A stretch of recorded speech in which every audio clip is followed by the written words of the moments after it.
Hey, you got a second? This will only take a minute. That's the biggest lie I've said all year. It's the U.S. Air Force pit walk time. I'm Haley Shanley. We're here at the Theisen Snocross National presented by Kwik, and I thought start off the season with our U.S. Air Force pit walks, give you the lay of the land. So we're starting out here on my right-hand side, Fratalone Racing in the opening rounds. I was so impressed with Eric Downs in the sport class. Class is absolutely stacked as it was last year. We had seen Adam Ashline up on the podium, and we'll get to a few of the others here. We'll talk more about Adam Ashline once we get down there in front of the Shearing Speed Sports trailer, but we'll kind of get started down here. Kwik Racing, they acquired Theo Poirier, who had his first career win here last season in Dubuque in the Pro Light class, so look for him to come out swinging in 2022. Down here we have Andy Leaders, who is running Pro Light, Pro-Am Plus 30. A couple podiums for him in Shakopee, one of Team LaValle's satellite riders. Down the row here we have Hilmerson, Freelands, and Woody's racing down there. Taven Woody, let's talk about her for a second. Huge win for her on Saturday, but that was not the big start to her weekend. No, a lot of things happened leading up to that. On the Stud Boy hole shot on Friday, first lap of the final first corner, she takes a nasty spill to no one's fault, just got collected in the carnage, and she ended up breaking her nose and was down. We had the red flag come out. That was super scary because, of course, Taven coming off of a knee injury. So that was a very scary moment for her. She regroups herself, regathers, no major injuries aside from the broken nose, and she came out swinging on Saturday. So it's been a long time coming. Taven has podiumed in the city of Dubuque a few times here over the years, so it was great to see her back. It was this race last year that she sustained the big knee injury. So I know she's looking for some redemption this year and building off of what she had earned in the opening rounds. Making our way down the line here to my left, we see Showtime and Jesse Kirchmeyer. The snowbike class this year, it's inflated, and we have more riders than we have, and a lot of them were surprises. We weren't expecting the big numbers that we have, and we're so fortunate to see that. So don't quote me on this, but I think we're looking at 14 to 16 snowbike riders here in rounds 3 and 4. So awesome growth for the snowbike division. Thien Motorsports, their main trailer. As you can see, Andy Pake just walking inside there.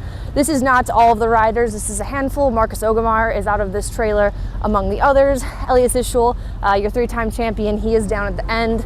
Moving right along to KC Motorsports, I personally was super impressed with both Evan Dowd and Pro Light rookie Evan Christian's qualifying effort in Shakopee. So no surprise to see Evan Christian carrying that speed into Pro Light. Evan Dowd, of course, very impressive as well. So we'll see what they're able to bring this weekend.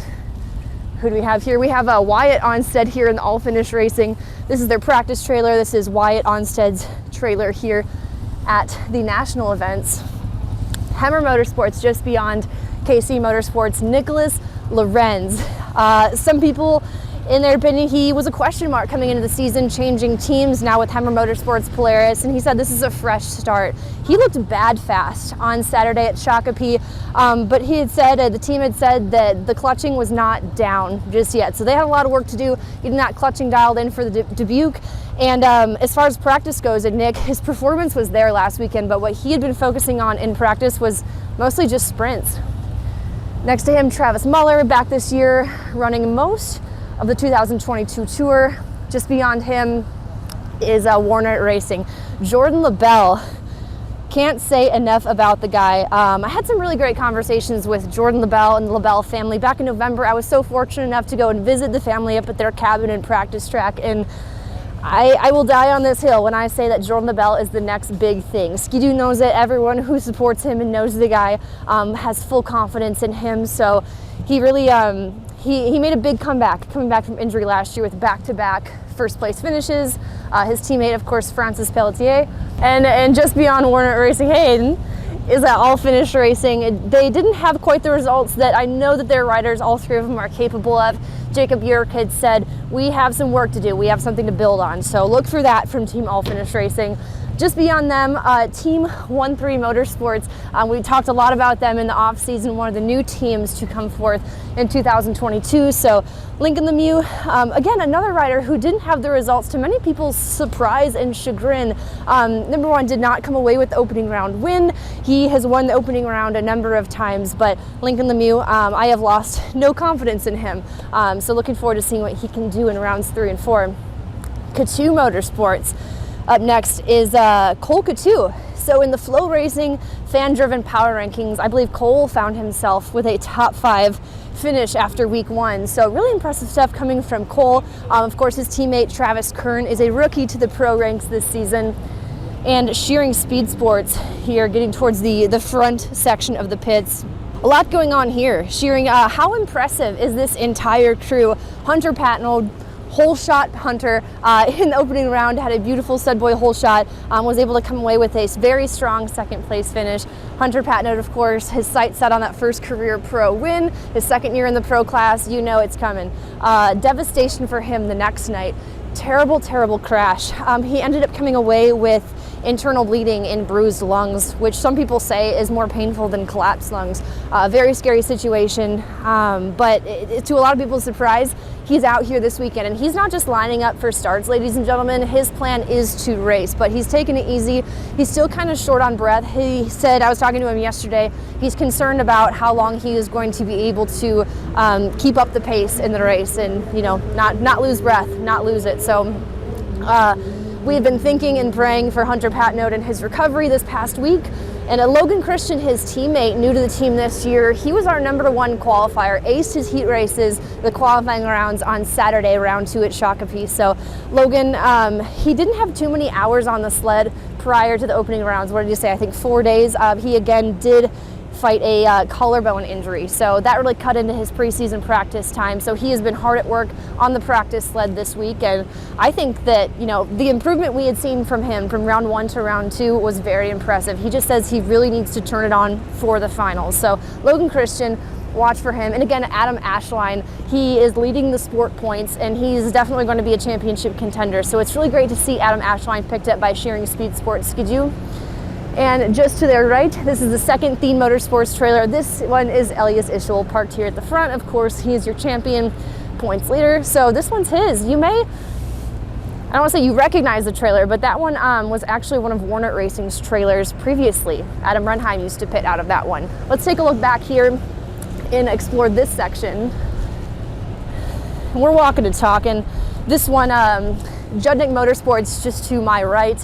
I was talking to Scott Judnick yesterday, ran into him to congratulate him. He said that is the best overall weekend the team has had since Ross Martin was here, and that was a few years ago. They've had good weekends, but all around, to have Emil Haar and Carson Allred both have those podiums. Emil Haar having his career best, which was a second place finish in round 3. I was chatting with him after. He was so excited, and deservedly so. He said, "I'm the happiest man in America." And you know what? America's glad to have you, Emil Haar. Super exciting. Carson Allred in the opening round with his podium. Carson Allred was not feeling so hot. His knee was not feeling great. He was ill. He was not feeling 100%. So if that's what he's capable of, those results, then you can only imagine what's in store when he's back at full health. He's feeling much better this weekend here in Dubuque. Just to the left of them, we have Hensch's Racing Polaris, Cody Cam, Oscar Norum. The biggest news this week, Kenny Mandrake, the number 61 pro light rider, is unfortunately out for the season. He has sustained a knee injury. And I'm actually going to pause right there. My notebook's freaking out again. I wanted to be able to cite exactly what it was. And the biggest news to come from Hensch's Racing Polaris this weekend is Kenny Mandrake. Kenny is unfortunately out for the rest of the season. Last weekend, he has torn his ACL, LCL, and meniscus, and he also has a hematoma, which is bleeding behind the knee. So that is so disappointing. A guy who definitely had so much speed, and a lot of people very excited about that bump up to pro light. But he's going to be around. I think he's actually hanging out here this weekend. So Cody Cam, also pretty consistent last weekend. I believe he's sitting 4th in the Pro Championship point standings. And Team LaValle just next to them. Of course, Andy Leader is one of their satellite riders who we talked about just a few moments ago. We also have, in this trailer, is where Kyle Pauline, Adam Peterson, and Riley Bester are. Riley, a podium finisher in the Pro Light class, and Adam Peterson, Pro Rookie. 3rd place finish up on the box in round 2.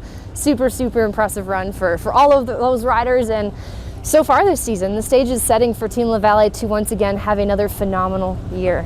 And last, I think I walked right past them, I apologize, Bel Air Racing. I wanted to be sure to make a mention of them because Aki Palaya, one of those reasons holy hole shots. The starts he was able to pull on Saturday, round 2 in Shakopee, Minnesota, and what he was able to do in the final in round 2, leading the race up until a few laps beyond that red flagged restart.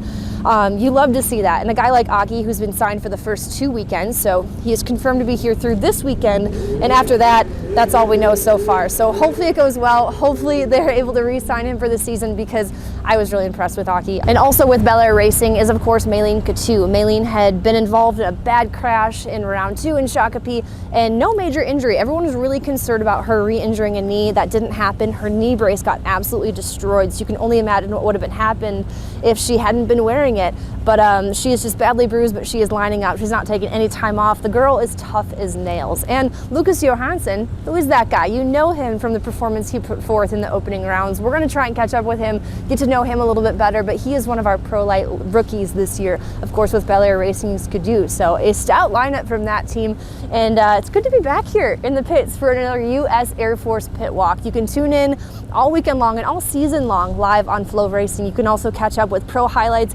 exclusive content, and more on all of our social media and the FloRacing app. So I'm Haley Shanley. I will see you on the live show tonight.